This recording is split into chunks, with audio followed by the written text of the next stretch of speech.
ngasi health tips di myam loksing gi pukai hena aina khanjabda myam sigi main oina ding sigi video sin nupi go ire aduga haidi nupi singi oina thagolak liba masum ahal usilaklaba miyai salaklaba makoi singi oina de dugi matik kanagani khalaga semjaba video ni myam nupi go oina de dugi matik khangjinbada kanarapa video makhal mani aduga topic asigi maming sina myam thagi khongkap khamba masum uterine fibroids habne sigi matang na mem share tawjara ki akhang ai sing share torok pan enum khongot jaraga mem nam share tawjabne adugo mem ai pathok sa ki bra show ki balan ki biyor se mem ngak pi gane thagi khongkap khamba masum uterine fibroids haibisi fibroids natraga leiomyoma haina su khangnai masi nupi gi angang khaw gi wall da pomba apikpa tumor singni hairibe tumor apomba singasi benign oi haibidi makhoi asi cancer oirakadaba apomba nati adumainamak makhoi asina chaina khol amadi atopa yamna nungaitaba layong khair kharadi thokwanba yai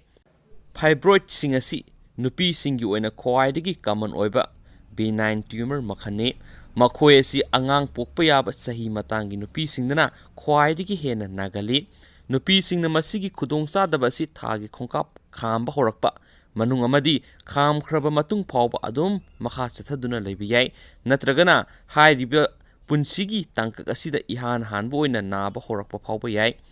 haksang na yauriba estrogen amasum progesterone hormone sing asina fibroids ki risk hengat halakpa yai amasum ngami thagi khongkap khambagi ahanba tangkak manungda nupi gi haksang da estrogen amasum progesterone gi sang hanthana puthoi masina maram oiraga fibroid oirakpa yabagi khudong thiba hantarai hormone gi level hantarakpa sina hana yauduna leiraba fibroid singi chawbagi chang hantahalakpada su mating pangba yai nupi singda fibroid leirakpa yabagi risk hengat hanba risk factor kaya marum lei makhoi sing adugi manungda panba yaba singdi blood pressure wangba hypertension vitamin D gi sang nemba imungi miyoi singda fibroid leikibagi history leiba haksang noiba mamangda miron khidriba matam sangna amadi yamna ka hena stress leiba asina chingba singni masagi sahi nifu gi mathakta leiba nupi singju fibroid gi risk wange fibroids na premenopausal amasum postmenopausal thagi khongkap kham laba matung gi tangkakta leiba nupi singbu tungan ba mawong singda effect tobu yai ayamana premenopausal da leiba nupi singna hena sathiba layong sing thengnagani kariguma matamdadi fibroids ki layong amata ulaktabasu yawi doctor na pelvic exam tawba matamda fibroid leide haiba khangbu yai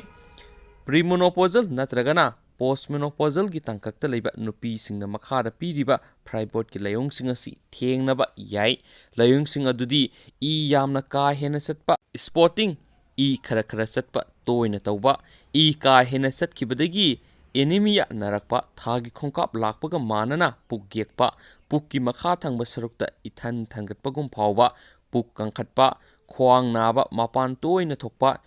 incontinence natraga hakki ising phajinba ngamdaba satkhiba haktinnabada naba phawba leihau oningba koksikpa asina chingba panba yai fibroid amana natragana fibroid singi sabun amana angang khawgi wall da pressure pirakpana su mathake layong sing asigi manungda kaya ama thokon mangami khudam oina fibroid singna bladder da pressure pirakpana mapan toina thokalli atopa amana maru oiba point amana thagi khongkap kham khraba matungda fibroid layengba fibroid asi layengnaba honabada aruba ama oiba yai fibroid layengnabagi khwaidagi phaba drug asi angang pokpagi control pill singna oiri phibam gi makha pona doctor na surgery tawduna fibroid sing laukthoknaba recommend torakpa yai surgery makhal asibu myomectomy haina khangnai karigumba matamda surgery tawduna angang khaw laukthokpa mathau tabasu yai hormonal therapy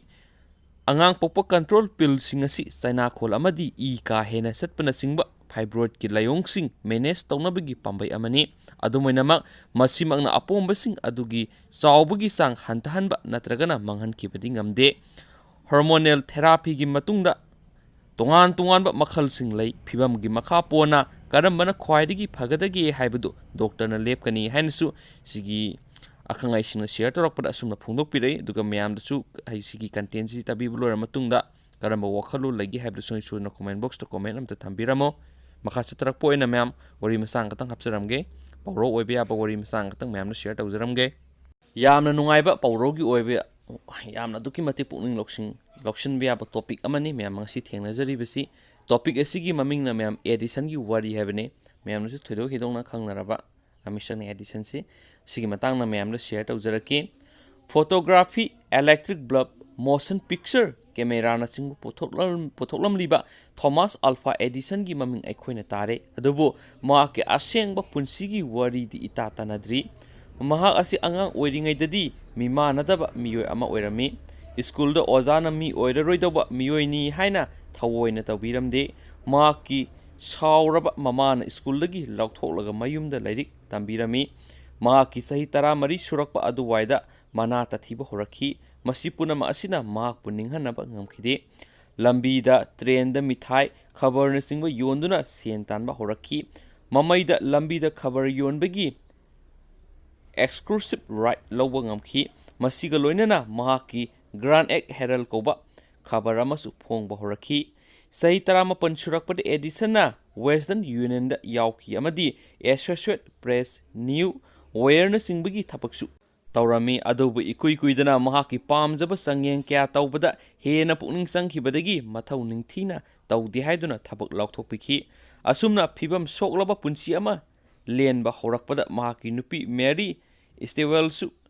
brain tumour ꯇꯧꯗꯨꯅ ꯁꯤꯈꯤ ꯃꯁꯤꯅ ꯃꯔꯝ ꯑꯣꯏꯗꯨꯅ ꯃꯈꯣꯏꯒꯤ ꯆꯍꯤ 12ꯒꯤ ꯃꯈꯥꯗ ꯂꯩꯕ ꯑꯉꯥꯡ 3 ꯁꯦꯟꯅꯕꯒꯤ ꯕꯥꯔꯁꯨ ꯃꯀꯣꯛꯇ ꯊꯥꯡꯒꯠꯄ ꯇꯥꯈꯤ ꯑꯗꯨꯕꯨ ꯄꯨꯝꯅꯃꯛ ꯑꯁꯤꯅ ꯃꯍꯥꯛꯄꯨ ꯅꯤꯡꯍꯟꯅꯕ ꯄꯣꯛꯍꯟꯕꯗꯤ ꯉꯝꯈꯤꯗꯦ ꯋꯥꯔꯕ ꯄꯨꯟꯁꯤ ꯃꯔꯛꯇꯨꯅ ꯆꯥꯡꯌꯦꯡ ꯀꯌꯥ ꯄꯥꯡꯊꯣꯛꯇꯨꯅ ꯑꯃꯒꯤ ꯃꯊꯪꯗ ꯑꯃ ꯐꯣꯇꯣꯒ꯭ꯔꯥꯐꯤ ꯏꯂꯦꯛꯇ꯭ꯔꯤꯛ ꯕꯜꯕꯀꯨꯝꯕ ꯑꯆꯧꯕ ꯄꯣꯠ ꯏꯪ 2010 ꯄꯨꯊꯣꯛꯇꯨꯅ ꯄꯦꯇꯦꯟ ꯔꯥꯏꯠ ꯂꯧꯈꯤ ꯃꯍꯥꯛꯀꯨꯝꯅ ꯑꯁꯨꯛ ꯌꯥꯝꯅ ꯑꯅꯧꯕ ꯄꯣꯠ ꯄꯨꯊꯣꯛꯈꯤꯕꯒꯤ ꯔꯦꯀꯣꯔꯗ ꯑꯁꯤ